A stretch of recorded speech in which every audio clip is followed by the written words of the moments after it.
आपल्या शहरातील घडामोडी जाणून घेण्यासाठी पब्लिक मीडिया चॅनलला सबस्क्राईब करा, लाईक करा आणि जास्तीत जास्त शेअर करा।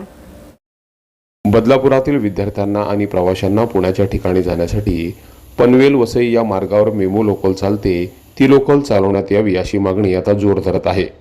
याच अनुषंगानं माजी नगराध्यक्ष आणि भाजपाचे ज्येष्ठ नेते रामभाऊ पातकर यांनी या सगळ्या गोष्टीचा अभ्यास करून बदलापूर ते खडकी आणि टिटवाळा ते नाशिक अशी मेमो लोकल चालवण्याची मागणी लावून धरली आहे।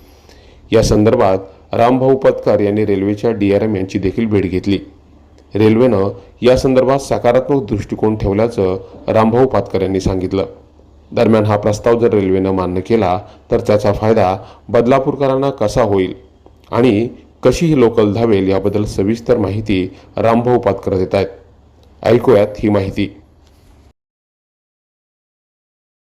मोठ्या प्रमाणात बदलापूरचे, अंबरनाथचे, उल्हासनगर, कल्याण ह्या परिसरातून लोक, विद्यार्थी पुण्याला जातात आणि काही मुलांना नाईलाज असतो तिथे स्थायिक व्हायला लागतं। जर आमच्या लक्षात आलं की जशी वसई विरार जी मेमू लोकल चालू आहे त्याच पद्धतीने कल्याण आणि पुणे आणि कल्याण नाशिक अशी मेमू लोकल चालू केली तर साधारण ही शहरं आपल्याला जोडली जातील आणि सगळ्यात स्वस्त्यात आहे, साधारण 60 रुपये तिकीट राहणार आहे। मग खडकी ते अंबरनाथ, म्हणजे अंबरनाथ लोकल्स बदलापूरपेक्षा जास्त असल्यामुळे तर आपण बदलापूर सोयीस्कर आहे। मग बदलापूर ते खडकी अशी लोकल चालू करण्यासाठी आमचं निवेदन सगळे वरिष्ठ अधिकारी तिथे होते। आम्ही जनरल मॅनेजरशी पण चर्चा केली, ते म्हणाली तुम्ही प्रॉपर चॅनल या।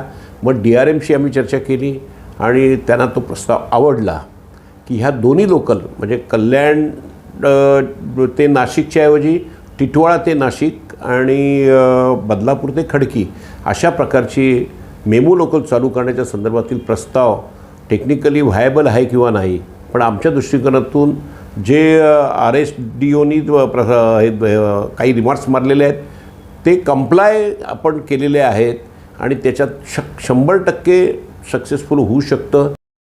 Public media, Badlapur.